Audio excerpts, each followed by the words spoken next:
fiction, science fiction, horror, fantasy, crime, LGBT, thriller. You have now entered the House of Mystery with your hosts, Eric Shapiro, David North Martino,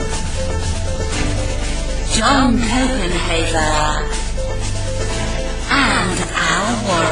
Heard on KCAA 106.5 FM Los Angeles, 102.3 FM Riverside, and 105.0 AM Palm Springs.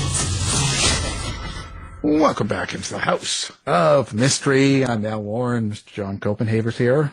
Hey Al, how you doing? I am delicious. Oh, Finger-licking good. Oh, okay. Okay, so listen, we are talking with an author today. She's going to be at Left Coast Crime 2 with us all in Seattle, so it's going to be there seems to be a lot of people going there this year. It's going to be a good event. It's going to be fun. Yeah.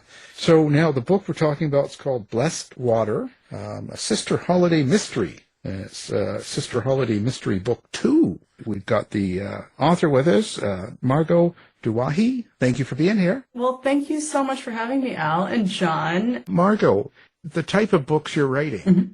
do you ever get any kind of a negative response from people? Oh, yes, indeed, Al. I certainly do. And I have to say, that's not the intention of my art, is to, I guess, provocation in one way, but like religion itself, I think it's very personal, and everyone has a unique pathway into it and a relationship with it, art, storytelling, religion, organizing principles, etc. And I do get quite a lot of pushback from folks that would, take this. My novels are not autobiographies. I am not a nun. I do have some tattoos, but I am not tatted up or don't have a gold tooth like Sister Holiday. And Sister Holiday is an iconoclastic nun. She's not somebody that you would expect to take provisional vows of obedience, chastity, and poverty.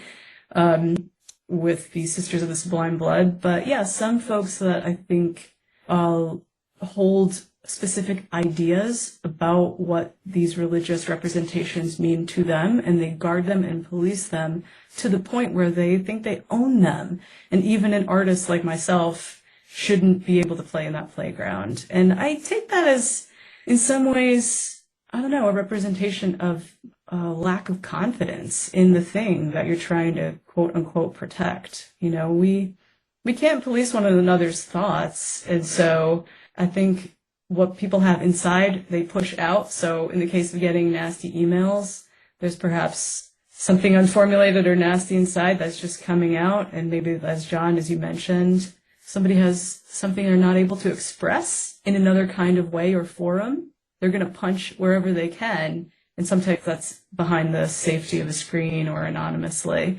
But more than that, I've received so many notes, letters even, sent to my agent from folks who felt like my books are helping them navigate some Catholic trauma and religious trauma. The ability to see themselves back inside of a Catholic church, looking at the stained glass. And even in the Feminist Book Club review, the author pointed out the ways the reading of mystery didn't expect to kind of address her feelings of otherness and trauma in a religious space, but it's just an extra bonus of what I think mysteries can offer to us. Well, what drew you to this? What took you down this path, do you think? And sorry if it's redundant for John, because we've chatted about it before, but I'm a huge fan of the hard-boiled school.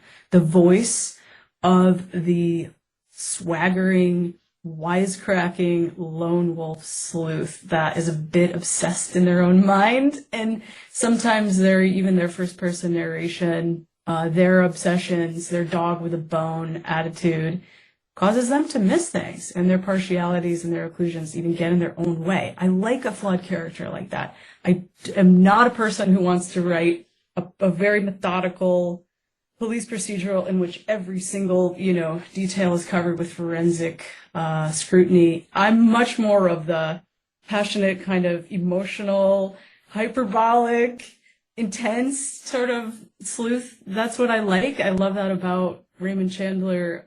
Philip Marlowe is certainly a smart guy, but I like his attitude. I like Chester Himes, Rage in Harlem. I love these guys that get really messy. I like a mess, but then a mystery. So I've always been a huge fan. And then the neo hardboils of the 80s and 90s, Sue Grafton, J.M. Redman, Sarah Paretsky, that are bringing feminist and queer liberation into their hardboiled stories. So I've just always loved that type of voice for the mystery. And then as I was thinking about making my own series, I thought, okay, I want that voice. I want a weirdo lone wolf, but I want a different kind of insider-outsider. So I went with the nun figure, drawing on some of my own experience going to Catholic school in Scranton, Pennsylvania, where my teachers were nuns, and tried to make my own way with the lineage and really honor the lineage that I care about, but also subvert it. Right. So how do you get into the character, your main character here? How do you, let's say, how do you experience that character? Do you see her? Is it like a movie? Do you classify her as a sister or daughter or friend, or kind of what's your experience with your main character? It's a great question. I do try to see the world as she would see it, which is really different than me, because I'm actually, even though I was raised in the Catholic Church, I'm no longer an active participant of it. So to channel her interior mind, I was constantly trying to think of how would she thread the needle with, she's super devout. She believes in Jesus Christ, our Lord and Savior. She reads the Bible, and yet she's, pretty foul-mouthed, kind of a nihilistic person in some ways, but with a strange hope that lives within it. So I had to kind of ask, what would Sister Holiday think of this moment? Would she find some resonance with this that relates to her, constantly stepping outside of myself and giving her a sensibility, giving her a particular attitude. I love tone and tonality in storytelling, whether it's books or movies. And you have that really strong point of view. She has that. And so I constantly give her lots of tests. I throw lots of rocks at her and throw her into lots of fire and lots of water and see what she does. It's a bit masochistic, honestly. And so, but when you put your character through that, it sounds like quite the turmoil here. Mm-hmm. How do you deal with it? Like, how does it change you when let's say you spend a year with your main character and she's going through all of these things and attacking things in a certain way that you might not yourself, but you still kind of live the experience, in order to make it real. So how does that change you? It repaired my rift with my own religion, that I grew up with. I used to get a lot of panic attacks when I would have to go to church again for various reasons. My family's extremely religious. And so writing these books actually gave me a new access point where I could be in these spaces that I felt very much othered in and by. But now when I'm there, I sort of see the world through Sister Holiday's eyes. And, the theatricality and the high camp of it is one thing, but then also, like the statue of Sister Lucy with the plate with eyes, and there's so much intensity, and it can even be a bit gory or even horrific, the different iconographies, but seeing it through her eyes, going into the okay, how can I turn this into a mystery? It's just been hugely comforting and repairing for me. And I have a lot more empathy. I have a lot more empathy for people who find so much comfort in religion and or a place in life. So maybe that's being part of a church or a temple or a synagogue, or even just being a daughter of a family, or a sister or a mom or a dad or a husband or wife, or just a good neighbor, good friend, So I have a lot more empathy now and a lot less, I don't know. Yeah, Sister Holiday she's helped me heal. Right. And so how do you deal with the church and their ways and having a character that is so provocative then? How do you kind of make it work? I guess that's kind of a weird thing to say, but how do you make it so that she exists in that world? Yeah, and because otherwise, if it didn't feel authentic, it would just feel like, oh, it's actually, I'm trying to remember. I don't usually read reviews unless they're sent to me. John and I were just chatting about that, reading reviews. But Yeah. someone did send me a review of Blessed Water that's in the Christian Century, and I just thought, oh God, here we go. Here we go. Race for impact. But it was the most beautiful review, and so I'll just sort of borrow some of that language. It was basically saying, because the character is so authentic to herself and her kind of extremes, what some people would consider opposites or, duality or dialectic. It's like the yes and. It's like, yes, she's hot-tempered, anger management, needs to go to anger management class. She has a bad, she doesn't trust a lot of people, but yet she's a punk musician, and she's a devout Catholic sister in a convent. These things are very, very real to her. It's not a masquerade like you would see in Sister Act, which is a classic of American cinema. It's genuinely faithful.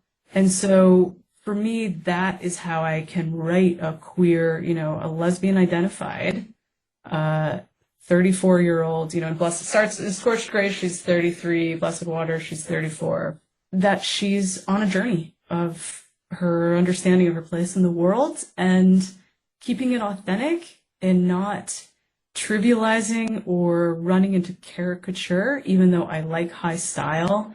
It was really important to keep this sleuth believable, real, contoured, flawed, so that she feels real enough that you would want to follow her through these wild mysteries of fire and water. And she's, I had to reread a lot of the Bible actually to create her inner life and her inner interiority. So I'm constantly like splicing lyrics of Bikini Kill and X-Ray Specs and punk and post-punk with Mark and Matthew and Genesis. It's like, it was really interesting to create this character that could feel real. Even though it's a big leap for me in a lot of ways. But she feels very real to me. Subtext. Is there a meaning underneath all this exciting story and all this stuff that's going on? Or is it just purely entertainment? I love subtext. Sometimes I'm more into the subtext than the text. You know what I'm saying? I'm a kind of like a B-side type of gal. Show me the B-side gems and I'm in for life. I think the subtext here, Al, is that, everybody has a journey it might seem completely bananas to other people. And even the idea of a mystery itself on its face is this constructed thing. It's artifice, okay? Body in the library or whatever. But, the mysteries of life are something we encounter every single day. Like the mortal coil, like what does it all mean? Love. You take a vow of marriage or something, you're like, to death do us part. Like, really? What? I think modern life is full of these huge mysteries. And so there's the text, the primary mystery, but then there's just so many subtextual mysteries that I try to really let kind of push and pull and create a lot of texture in the books. When I was reading Scorched Grace, I kept on thinking about, and not to get too philosophical, Christian existentialism. And I think this character, this idea of a sort of fallen or flawed or, complex character trying to maintain their faith and that it's very important to them. It certainly feels very fresh for crime fiction. I can't think of anything else in crime fiction, and maybe you can correct me, that's, really after the same kind of thing. But it's really, in terms of like subtext, I'm just curious, when you started, set out to create this character in the story, did you realize this is what you were after, or was it more of an exploratory process? That's a great question. And I love experimentation. To me, it's everything. Like, and sometimes I have a hard time with it, just as a little tiny sidebar. I am so busy all the time, but I sometimes, I feel like we're our most authentic selves when we're spontaneous. a spontaneous thing or an encounter you didn't quite expect. It brings out almost this like childlike quality in us. And so I do make time to experiment. And I was writing poetry for 15 years, and I was starting to write long form. I was writing in the absolute shadows. Like I was just kind of a nowhere, nobody type of person, just like doing work in other, I was doing a PhD program and all this. I was working at a yoga studio, worked at a hair salon and all this stuff. But I wanted to write, start, getting this foundation for what would be a hard-boiled inspired series. So voice-driven, character-driven, more in that style. But I did start with this idea of, okay, my lone wolf is going to be a nun. And that's really where it started. All of the kind of subtext and even thinking about how even in the Bible itself, Cain and Abel is a crime story. There's so much to think about retroactively applying what we love about crime fiction and mysteries to these organizing institutions in our lives. Like, yeah, all the things. So, but it started with just this character and seeing like, okay, what would she notice? Of course, we've got these tropes like Miss Marple. People, they don't think she's worth much because she's this like elderly lady, but she uses that against everybody. She's eavesdropping. She's getting the tea. A lot of sleuths have their unique investigative power. And I just thought, okay, if she's a young nun, what can she do in terms of putting a puzzle together or solving a mystery or solving a crime? And then, of course, I needed this individual to be queer and to be steeped in the queer storytelling world. So her beloved brother, who people think they're twins because they're only 18 months apart, they're sort of like what they old school would call like the Irish twins, and they're from Brooklyn. Her brother is gay as well. She's the lesbian older sister. He's the younger gay brother, and she wants to kind of be like a carer for him, and she fails sort of miserably, and that's something she carries with her guilt. So I try to explore family and all of this, but a lot of subtext in those ways, but they all have to feel like cohesive with the sleuth character, So, yeah, a long way to say it really just, through the process of character, it opened up a lot of plot points for me, and then subtext. So talk a little bit about your start with, and I'm sure you're still writing poetry, it's not like it's over, but I'm really curious, and have been for some time, this connection between poetry and mystery fiction. There are a lot of poets who were big fans of mystery fiction, so I don't think I'm sort of making this up. Like Auden was, and he even wrote an essay about it, and T.S. Eliot, et cetera, et cetera. Interesting, the modernists. But like, what do you think's the connection? Like, what's going on with that? It's a huge overlap, and the more I've dug into it, the more delight I've found. And you're so right. Yeah, I love T.S. Eliot's work on the detective genre. I think there is a natural overlap because, in some ways we puzzle through poems the same way we puzzle through a mystery. There's a lot of care. Every word itself in a sonnet, for example, is load-bearing. Every word serves a kind of a purpose. And similarly, if you're writing kind of tensile mystery, it's like every word, you can use words in the same way to mislead, to misdirect, or red herring, or to thicken the mystery. So I think that actually, and even when I think about Edgar Allan Poe, for example, he was writing poetry and his mysteries, whether that first person one, The Telltale Heart, or even some of the more complex ones like The Purloined Letter, which is just this funny turn, but The Murders in the Rue Morgue, all at the same time. And so I think there's just so much to learn from both of them, and I think there's a lot of clue work and deciphering that we can do in poetry. How can I make a synthesis here? How can I make an interesting connection?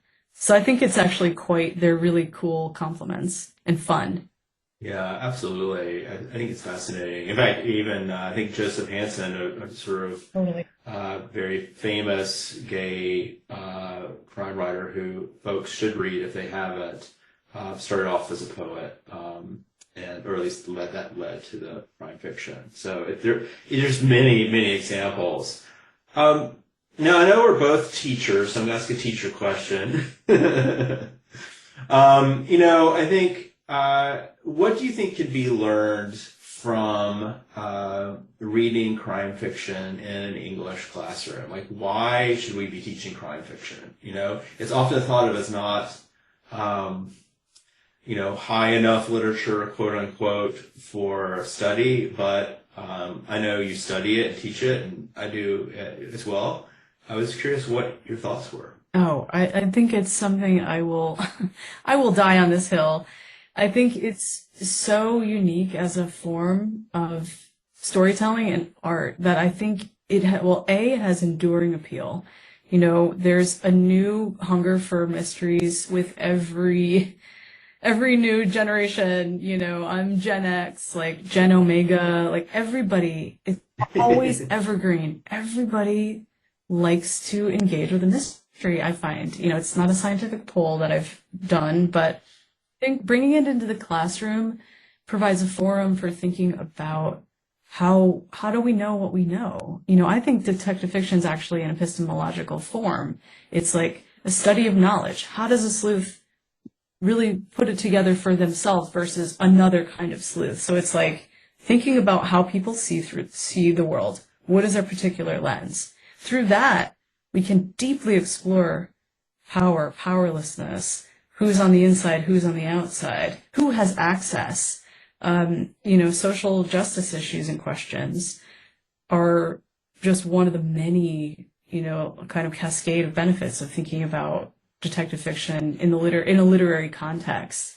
And also using craft. How do you deploy craft to write a ripper, like a real ripper that people feel is very rich, but also like you just want to tear through it. So you build this kind of suspense that it feels almost physical.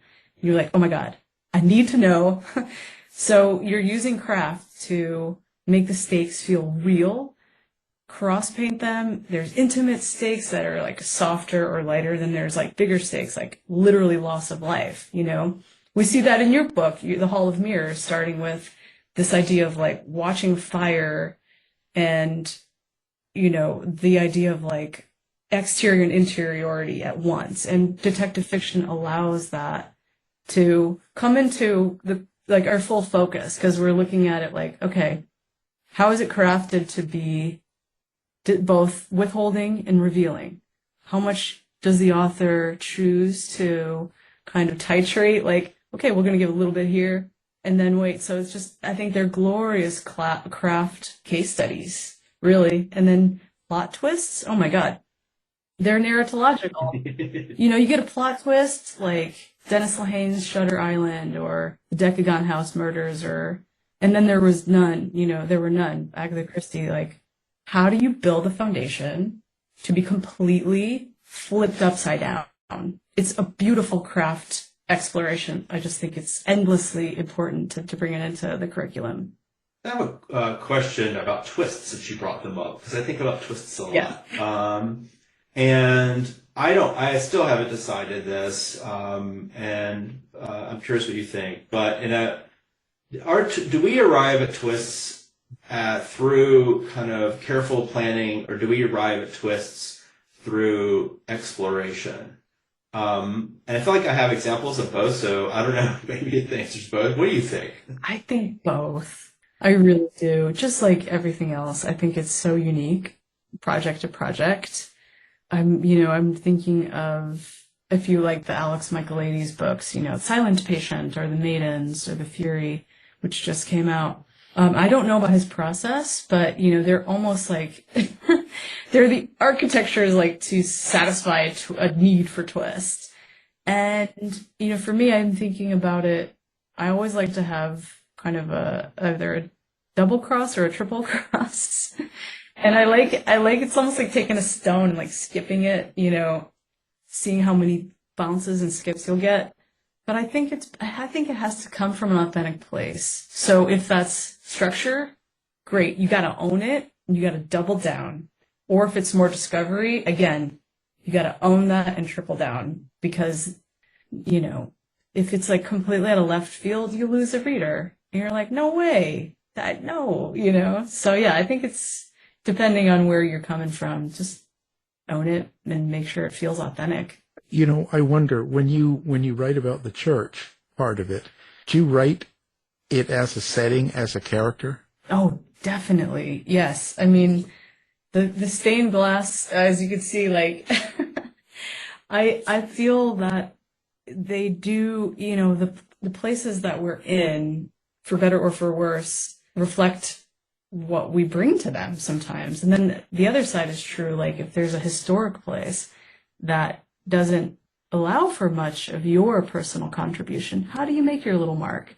Is it lighting a candle in the prayer candle near the sacristy, or the incense, or whatever it might be? So very much, I think I try to use it really leverage it as a character. So some characters could walk into the church and they are freaked out and don't feel comfortable at all. And then others go in and have a sense of almost like entitlement or ownership.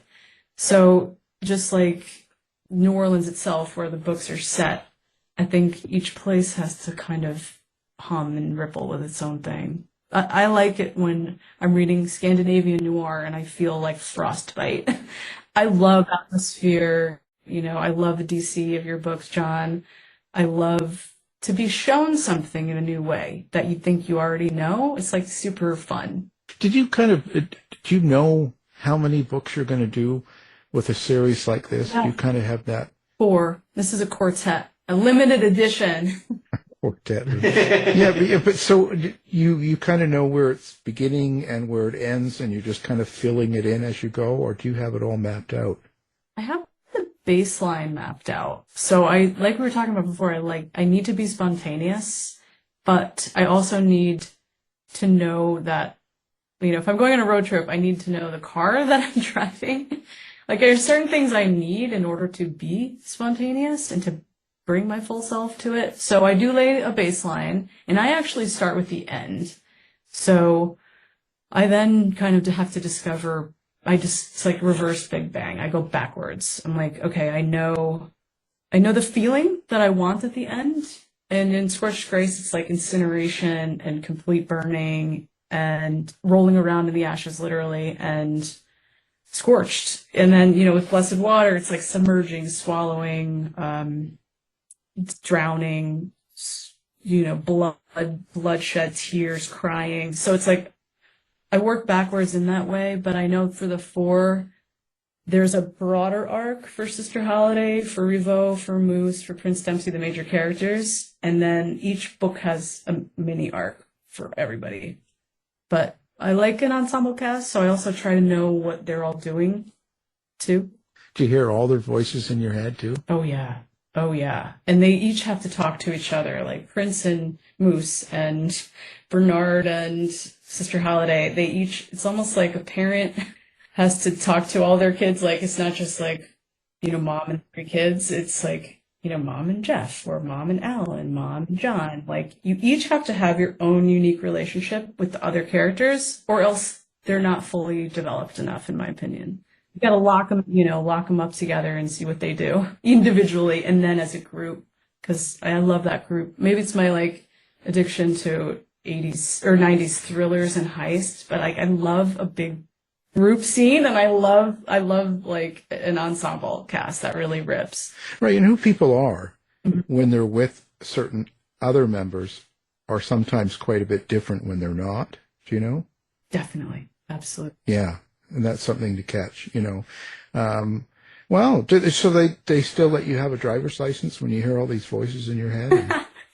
I am constantly surprised. Although I'm now being in my 40s, though, I love to be carded. So I still am like always happy to whip out my driver's license and show people. But yeah, I know. I'm surprised that they let me do anything. So how long does it take you to do each one of these books, roughly?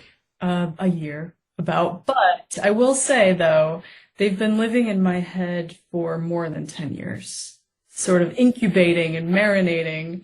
So And I've done a lot of work on kind of giving each character their character grid, and each character has their own deep dark secret and their own karaoke go-to. Like, I've done a lot of the work that I think is what I love about a book. Like, you just feel like you have their residue all over you, like you just met somebody at a bar. Like, I love that feeling. I love feeling bereft after reading, because you're like losing somebody. It's almost like something to grieve.